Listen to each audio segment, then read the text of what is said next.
আলহামদুলিল্লাহি রাব্বিল আলামিন ওয়াসসালাতু ওয়াসসালামু আলা সাইয়্যিদিল মুরসালিন আম্মা বা'দ ফাআউযু বিল্লাহি মিনাশ শাইতানির রাজীম বিসমিল্লাহির রহমানির রহিম আসসালাতু ওয়াসসালামু আলাইকা ইয়া রাসূলুল্লাহ ওয়া আলা আলিকা ওয়া আসহাবিকা ইয়া হাবিবাল্লাহ আসসালাতু ওয়াসসালামু আলাইকা ইয়া নাবিয়াল্লাহ ওয়া আলা আলিকা ওয়া আসহাবিকা ইয়া নূরাল্লাহ। মাদানী চ্যানেলের দর্শক শ্রোতা, আপনাদের সকলকে অনুষ্ঠানে সুস্বাগতম। আলহামদুলিল্লাহ, অত্যন্ত চমৎকার একটি অনুষ্ঠান। যারা ধারাবাহিক পর্বগুলো দেখছেন, যারা এই অনুষ্ঠানের দর্শক রয়েছেন, তারা আসলে উপলব্ধি করতে পেরেছেন যে কোরআনের ফয়সালা আমরা জানতে পারছি। আসলে এটা আমাদের জন্য সৌভাগ্যের বিষয় যে এই অনুষ্ঠানের মাধ্যমে আমরা জানতে পারছি কোরআন কি বিষয়ে কি ফয়সালা প্রদান করেছে। আমি মুমিন, আমার চলার পথে কোরআন হলো পথ প্রদর্শক। আমার চলার পথে এই কোরআন আমাকে দিশা দেখাবে। তাহলে কোরআনের ফয়সালা যদি আমি না জানি, তাহলে আমি আমার জীবনের চলার পথে কিভাবে আমি কোরআনের ফয়সালা না জেনেই সঠিক সিদ্ধান্ত নিতে সক্ষম হব।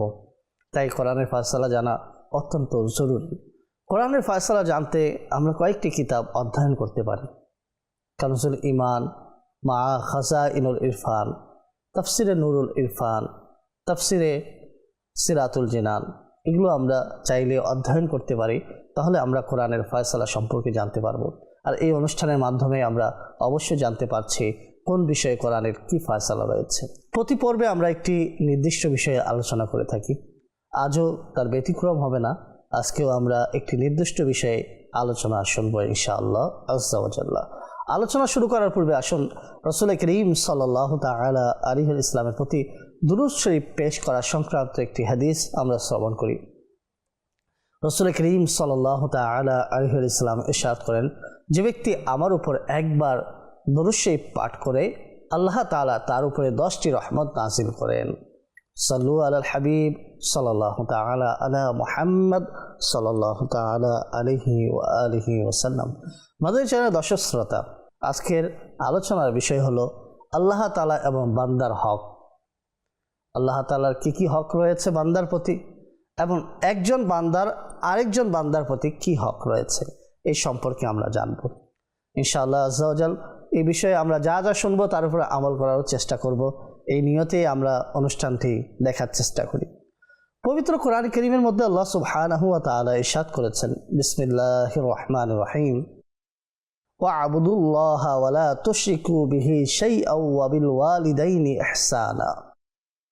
এই আয়াতে আল্লাহ সুবহানাহু ওয়া তাআলা কয়েকটি আদেশ দিয়েছেন। ওয়া'বুদুল্লাহা, আল্লাহর ইবাদত করো, ওয়া লা তুশরিকু বিহি শাইআন, এবং তার সাথে কাউকে অংশীদার সাব্যস্ত করো না, এবং পিতামাতার সাথে সদাচরণ করো।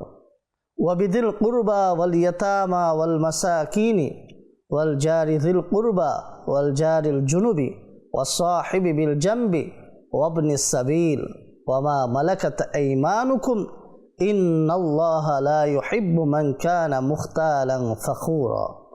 এই আয়াতের মধ্যে প্রথমত আল্লাহ তাআলা 3টি জিনিসের আদেশ করেছেন, যে আল্লাহর ইবাদত করো এবং আল্লাহ তাআলার সাথে কাউকে অংশীদার সাব্যস্ত করো না, এবং পিতামাতার সাথে সদাচরণ করো।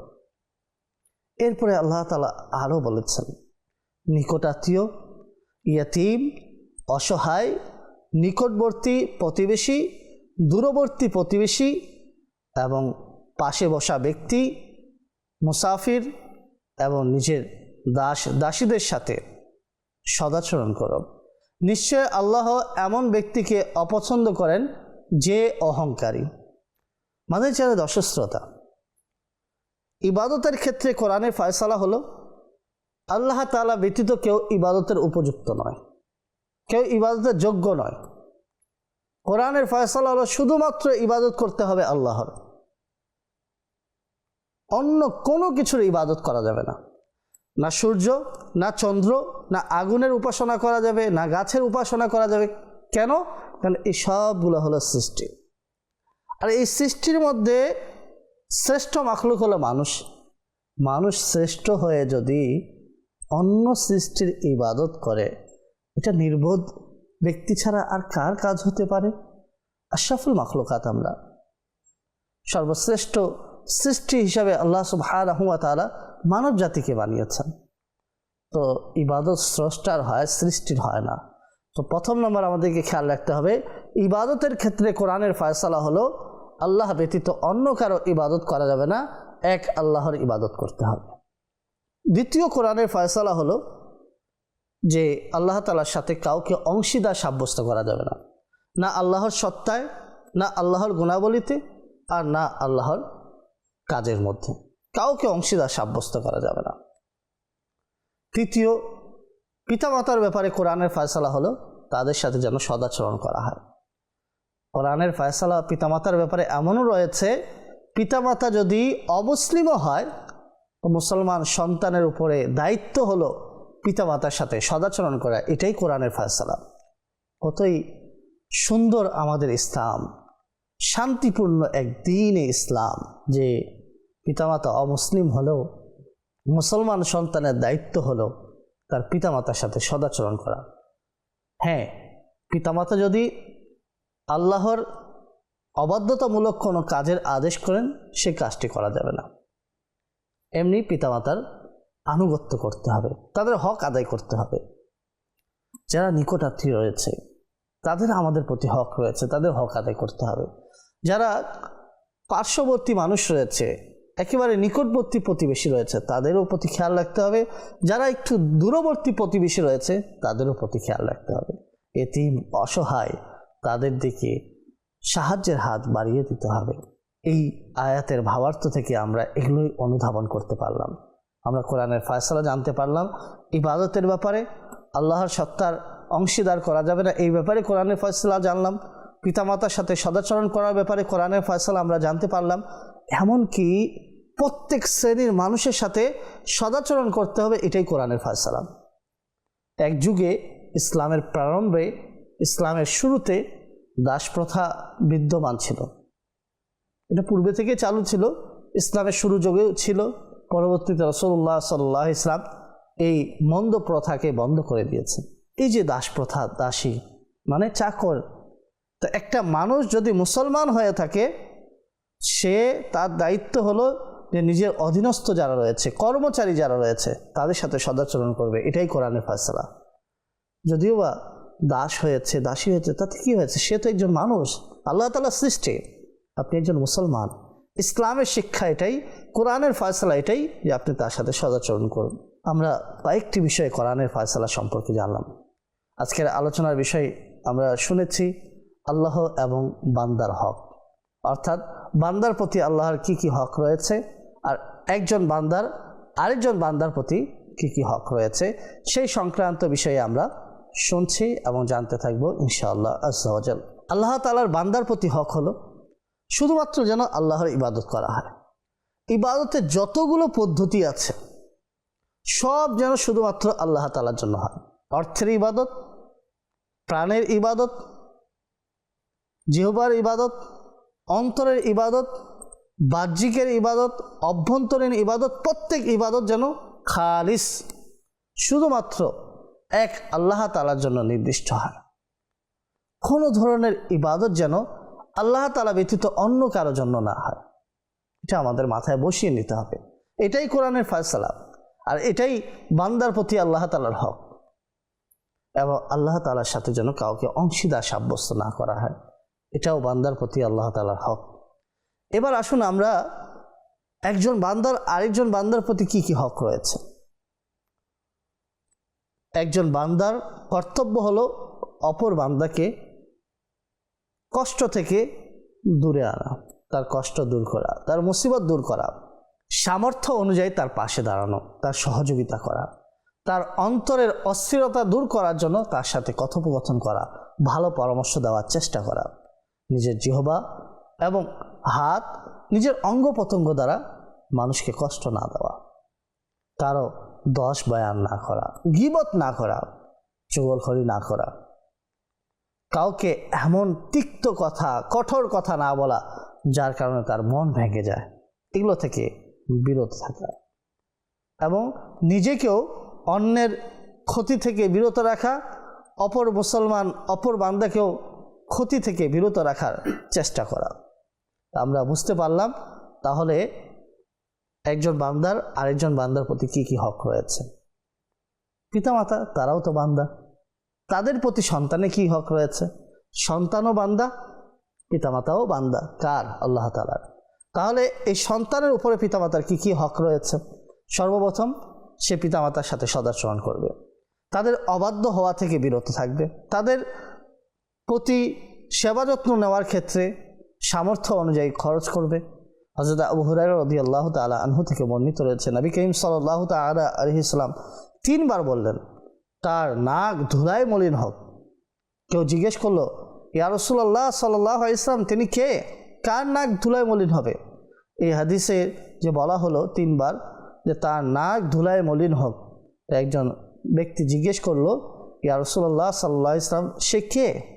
রাসূলুল্লাহ সাল্লাল্লাহু আলাইহি সাল্লাম ইরশাদ করলেন, যে ব্যক্তি পিতা মাতা উভয়কে অথবা তাদের মধ্য হতে একজনকে বৃদ্ধ অবস্থায় পেল আর জান্নাতে প্রবেশ করল না। অর্থাৎ পিতামাতাকে বৃদ্ধ অবস্থায় পেয়ে অথবা দুজনের মধ্যে যে কোনো একজনকে পেয়ে নিজেকে জান্নাতি করতে পারল না, তার নাক ধুলায় মলিন হবে। তার মানে এটা বিশেষ অফার যে পিতামাতা বার্ধক্যে থাকা অবস্থায় তাদের সেবা করে জান্নাত হাসিল করা, এটা আপনার আমার জন্য একটি অতুলনীয় সুযোগ। এই বিষয়গুলো আপনাকে আমাকে খেয়াল রাখতে হবে। দ্বিতীয় হলো নিকট আত্মীয়দের সাথে সদাচরণ করা, নিকট আত্মীয়দের সাথে ভালো ব্যবহার করা। কেউ গালি দিলে আমিও গালি দিব, এমনটা কিন্তু সদাচরণের অন্তর্ভুক্ত নয়। রাসূলুল্লাহ সাল্লাল্লাহু আলাইহি ওয়াসাল্লামকে নিজের আদর্শ বানিয়ে নিতে হবে, তাহলে সব কিছু সহজ হয়ে যাবে। কিভাবে অমুসলিমরা রাসূলুল্লাহ সাল্লাল্লাহু আলাইহি ওয়াসাল্লামের প্রতি আঘাত করেছে, একই গোত্রের মানুষরা আঘাত করেছে, রাসূলুল্লাহ সাল্লাল্লাহু আলাইহি ওয়াসাল্লাম তাদেরকে মুচকি হাসি উপহার স্বরূপ দিয়েছেন, তাদের থেকে প্রতিশোধ গ্রহণ করেননি। তাহলে আমাদেরকেও শিখতে হবে, আত্মীয় স্বজন একটু খারাপ কথা বলল, একটু ধৈর্য ধারণ করি, মুচকি হেসে সেটার সুন্দর উত্তর দেই, চুপ থাকার চেষ্টা করি। এক সময় সেই আত্মীয়ই লজ্জায় পড়ে যাবে যে আমি তো আমার ভাইকে কষ্ট দিলাম, আমি তো আমার বোনকে কষ্ট দিলাম, আমি তো আমার মামা খালাকে কষ্ট দিলাম, অথচ তিনি একেবারে ধৈর্য ধারণ করলেন। সে নিজে অনুতপ্ত হবে, অনুশোচিত হবে। আমরা কি ভুল করি জানেন? একজন বান্দা ভুল করলো, আমিও ভুল করে বসি। সে আমাকে গালি দিল, আমিও গালি দিলাম। সে আমাকে রাগান্বিত করার চেষ্টা করলো, আমিও তাকে রাগান্বিত করলাম। সে আমার উপর অন্যায় করলো, আমিও তার উপর অন্যায় করলাম। এর ফলে কিন্তু কেউ অনুতপ্ত অনুশোচিত হওয়ার সুযোগটা পায় না, যার ফলে শত্রুতা বাড়তে থাকে, আত্মীয়তার বাঁধন বিচ্ছেদ ঘটে, আত্মীয়তার বন্ধন ভেঙে যায়, আত্মীয়তার বন্ধন ভেঙে যায়। তো সুযোগ দিতে হবে। একজন আপনার সাথে খারাপ আচরণ করেছে, তাকে অনুতপ্ত অনুশোচিত হওয়ার সুযোগ দিন। হতে পারে আল্লাহ তাআলা তাকে তৌফিক দান করবে, সে অনুতপ্ত হয়ে যাবে, অনুশোচিত হয়ে যাবে, একটি ভালো সুযোগ পেয়ে যাবে সে। এই সুযোগগুলো আমরা করতে রাজি নয়। আত্মীয়তার সম্পর্ক ছিন্ন করা এটা অনেক বড় ভয়ানক একটি কাজ, অনেক বড় একটি নিন্দনীয় কাজ। এটা শাস্তি অনেক কঠোর, আমরা জানি না হয়তো। আমরা অনেক সময় দেখা যায় আত্মীয়তা কথায় কথায় ছিন্ন করে দিই, সম্পর্ক ছিন্ন করে ফেলি। এমনও হয়ে যায় যে সন্তানের সাথে মারামারি হয়েছে, সন্তানের সাথে ঝগড়া হয়েছে, সন্তান পিতামাতাকে নিকট আত্মীয়ের সাথে কথা বলতে বাধা প্রদান করে, মাকে খালার সাথে কথা বলতে বাধা প্রদান করে দেয় যে না তুমি তোমার বোনের সাথে কথা বলবে না। স্বামী স্ত্রীকে বাধা প্রদান করে যে তুমি তোমার পরিবারের সদস্যদের সাথে কথা বলবে না। এই ধরনের একটি খারাপ প্রথা, খারাপ প্রচলন আমাদের মাঝে রয়েছে, এগুলো থেকে বিরত থাকতে হবে। অন্যথায় গুনাহের ভার বহন করতে হবে। আপনার আমার সেই শক্তি নেই যে আপনি আমি গুনাহের ভার বহন করব। হযরত আনাস রাদিয়াল্লাহু তাআলা আনহু থেকে বর্ণিত রয়েছে, নবী করিম সাল্লাল্লাহু তাআলা আলাইহি ওয়াসাল্লাম ইরশাদ করেছেন, যার এটি পছন্দনীয় যে তার রিজিক যেন প্রশস্ত হয়ে যায় এবং তার বয়স দীর্ঘ হয়, তবে তার উচিত হলো নিজের আত্মীয় স্বজনদের সাথে সদাচরণ করা। এটি হাদিস শরীফ, এই হাদিসটি বুখারী শরীফের মধ্যে বর্ণিত রয়েছে। আপনি যদি চান যে আপনার দীর্ঘায়ু হোক এবং আপনি আপনার রিজিকের মধ্যে বরকত পান, আপনার রিজিক যেন প্রশস্ত হয়, এই আকাঙ্ক্ষা যদি আপনার থাকে, তাহলে আপনার কি করণীয়? নিকট আত্মীয়ের সাথে সদাচরণ করা, এটাই আপনার জন্য করণীয়। হযরত জুবাইর বিন মুতআম রাদিয়াল্লাহু তাআলা আনহু থেকে বর্ণিত রয়েছে, নবী করিম সাল্লাল্লাহু তাআলা আলাইহি ওয়াসাল্লাম ইরশাদ করেন, আত্মীয়তা ছিন্নকারী জান্নাতে প্রবেশ করবে না। কত ভয়ানক এক শাস্তির কথা বলা হয়েছে, যে আত্মীয়তা ছিন্ন করবে সে জান্নাতে প্রবেশ করবে না। এই হাদিসটি কোথায় রয়েছে? সিহাহ সিত্তার মধ্যে রয়েছে। তাহলে আমাদেরকে বুঝতে হবে যে আমরা কি করছি, কি বলছি, এগুলো আমাদেরকে বোঝার চেষ্টা করতে হবে। না হলে আমরা আস্তে আস্তে ধ্বংসের পথে চলে যাব, আমরা পথ হারা হয়ে যাব। বাহারি শরীয়তের মধ্যে সাদুর শরিয়া আমজাদ আলী আজম রহমতুল্লাহি তাআলা আলাইহি বলেন যে সিলা রাহমি, সহানুভূতির অর্থ কি? সহানুভূতির অর্থ হলো যে আত্মীয়তা বন্ধন ছিন্ন না করা, অটুট রাখা, নিকট আত্মীয়দের সাথে সদাচরণ করা। সকল উম্মত এই বিষয়ে ঐক্যমত যে সিলা রাহমি করা, একে অপরের প্রতি সহানুভূতি প্রদর্শন করা, এটি হলো ওয়াজিব। আর সিলা রাহমি তথা আত্মীয়তার বন্ধন ছিন্ন করা, এটা হারাম। আমাদের যারা দর্শক শ্রোতা, আমরা কোরআনের ফয়সালা শুনেছিলাম যে আমাদেরকে এক আল্লাহর ইবাদত করতে হবে, কোনো ইবাদত আল্লাহ ব্যতীত অন্য কারোর জন্য করা যাবে না, এবং আল্লাহ তাআলার সাথে কাউকে অংশীদার সাব্যস্ত করা যাবে না। কোরআনের ফয়সালা হলো পিতামাতার সাথে সদাচরণ করতে হবে, নিকট আত্মীয়দের সাথে সদাচরণ করা, এটাও কোরআনের ফয়সালা। ইয়াতীম এবং অসহায়দের সাথে সদাচরণ করা, তাদের সাথে নম্রতার সাথে কথা বলা, তাদের মাথার উপরে অনুগ্রহের হাত রাখা, দয়ার হাত রাখা, স্নেহের হাত রাখা।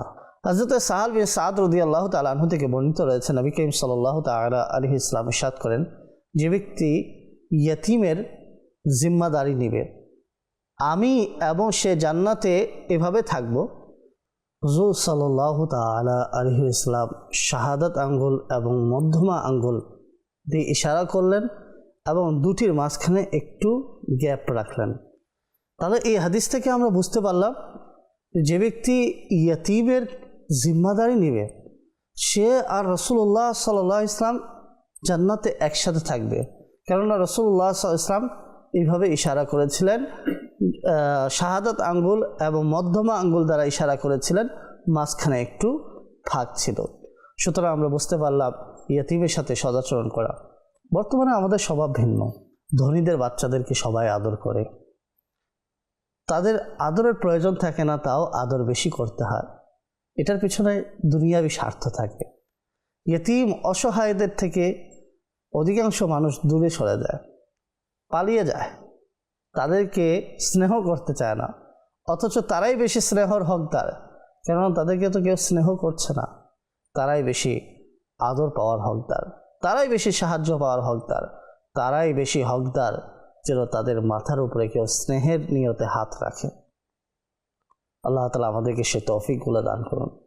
মিসকিন, দরিদ্র, অসহায় ব্যক্তি, তাদের সাথে সদাচরণ করতে হবে, তাদের সাথে ভালো আচরণ করতে হবে। হযরত আবু হুরায়রা রাদিয়াল্লাহু তাআলা থেকে বর্ণিত রয়েছে, রাসূলুল্লাহ সাল্লাল্লাহু তাআলা আলাইহি ওয়াসাল্লাম ইরশাদ করেন, যে ব্যক্তি বিধবা এবং মিসকিনের সাহায্য করে এবং তাদের খবর রাখে, আল্লাহ তাআলা রাস্তায় সে জিহাদকারীর মতো। অর্থাৎ যে ব্যক্তি বিধবার খবর নেয়, বিধবার পাশে দাঁড়ায়, তার সাহায্য করে এবং মিসকিনকে সাহায্য করে, তাদের খোঁজ খবর রাখে, সে আল্লাহ তাআলার রাস্তায় জিহাদকারীর মতো।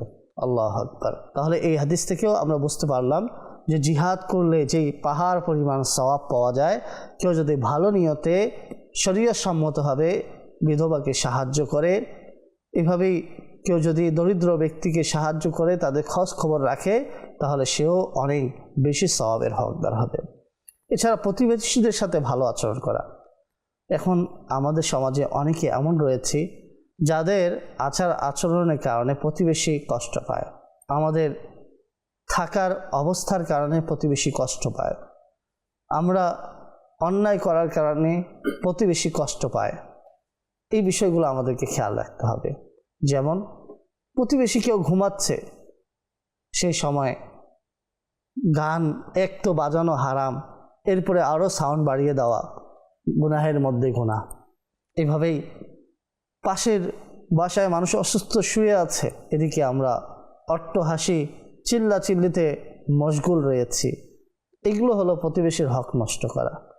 বিভিন্নভাবে ময়লা আবর্জনা প্রতিবেশীর বাসায় ফেলে দেওয়া, অথবা ময়লা আবর্জনা প্রতিবেশীর বাড়ির সামনে রেখে দেওয়া, যার কারণে সে দুর্গন্ধর শিকার হয়।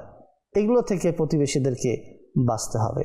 হযরত আয়েশা সিদ্দিকা রাদিয়াল্লাহু তাআলা আনহা থেকে বর্ণিত রয়েছে, রাসূল করিম সাল্লাল্লাহু তাআলা আলাইহি ওয়াসাল্লাম ইরশাদ করেন, জিবরিল আলাইহিস সালাম আমাকে প্রতিবেশীর ব্যাপারে বরাবর ওসিয়ত করতেন।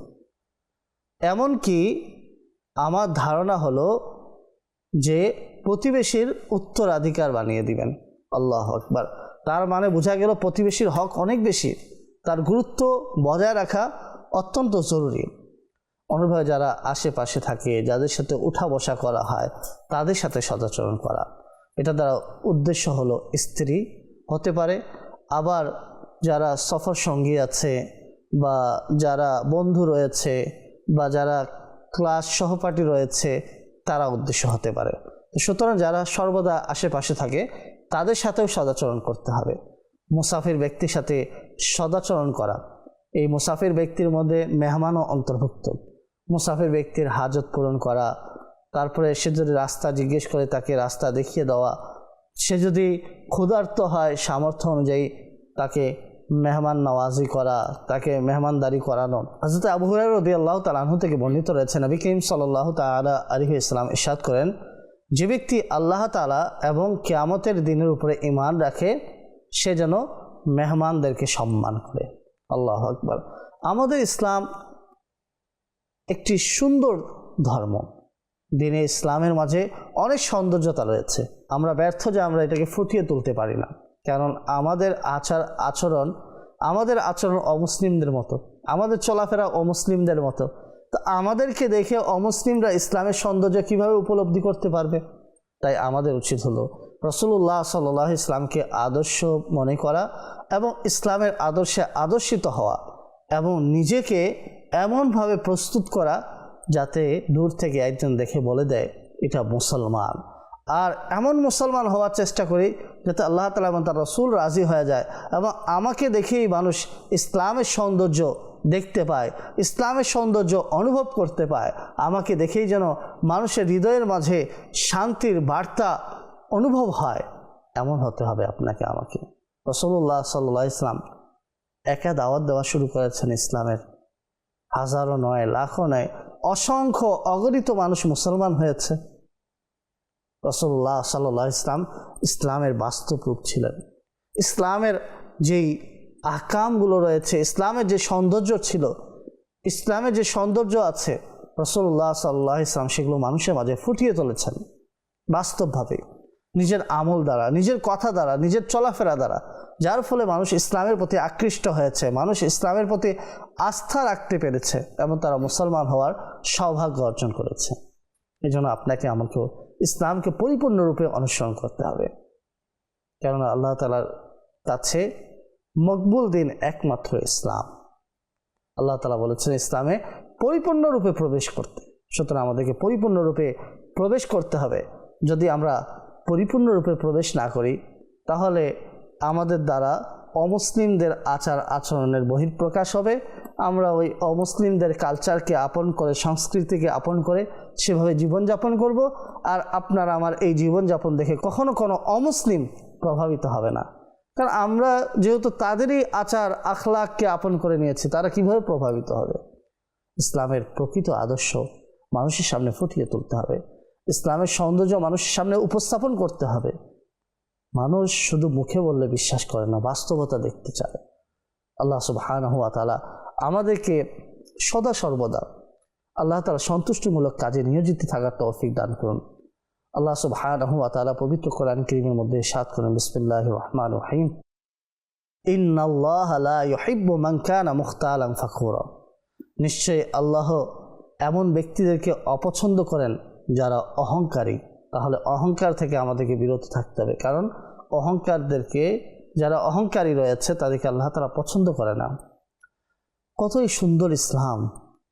বলা হয়েছে যে অধীনস্থ যারা রয়েছে দাসী রয়েছে তাদের সাথে সদাচরণ করতে বলা হয়েছে, তাদের সাথে যেন কঠোর ভাষায় কথা না বলা হয়, তাদেরকে যতটুকু প্রয়োজন ততটুকু খাবার দিতে বলা হয়েছে। হাদিসের মধ্যে এসেছে নবী করিম সাল্লাল্লাহু তাআলা আলাইহি ওয়াসাল্লাম ইরশাদ করেন, দাসেরা তোমার ভাই, আল্লাহ তাআলা তাদেরকে তোমার অধীনস্থ করেছেন, সুতরাং যা তুমি আহার করো তা থেকে তাদেরকে আহার করাও, যা তুমি পরিধান করো তাদেরকে তেমনই পরিধান করাও, এবং তাদের থেকে তাদের শক্তির বেশি বোঝা উঠাইও না। তবে বোঝা গেল কি যে ইসলাম আমাদেরকে শিক্ষা দিয়েছে প্রতিটা মানুষের সাথে ভালো ব্যবহার করার, প্রতিটা মানুষের প্রতি দয়া সহানুভূতি দেখানোর। ইসলামের এই অতুলনীয় সুন্দর দৃশ্য যা রয়েছে তা আমাদের মাঝে যেন প্রকাশিত হয়, সেই চেষ্টা আমাদেরকে চালাতে হবে। আমরা যা কিছু শ্রবণ করেছি আল্লাহ সুবহানাহু ওয়া তাআলা আমাদেরকে এর উপরে আমল করা, অন্যের নিকট পৌঁছে দেওয়ার তৌফিক দান করুন। আমিন বিজাহিন নবিল আমিন। সাল্লাল্লাহু তাআলা আলা মুহাম্মদ সাল্লাল্লাহু তাআলা আলাইহি ওয়া আলিহি ওয়াসাল্লাম।